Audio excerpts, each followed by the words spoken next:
Hi everyone! I wanted to quickly go over the problem-solving projects you'll be doing in your groups. First of all, I will be putting your group or dyad into the module so that you will know who your group members are, or in the case of some people might just have one partner, so a dyad. You will be applying concepts from our textbook on proxemics and other relevant aspects of nonverbal communication, and using those concepts to analyze a community space. So it might be a park or a certain area within the community within Anchorage that you feel could be improved upon. So you'll be analyzing it and using some of these concepts for observational notes. Aspects to analyze is included in the sheet here, and looking at all of those, and then individually be taking notes on the space. You will each individually visit the space.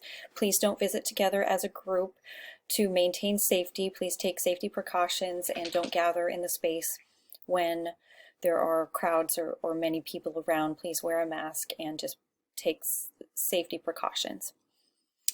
Your group leader, so you'll decide who will be a group leader for this, will submit the final document on 12/6, and that will contain the problem-solving steps, a reference section, and individual observation notes, and then one image. So go through all of these steps to analyze your space and decide on what criteria and standards you have for the space and some potential solutions to improving the space.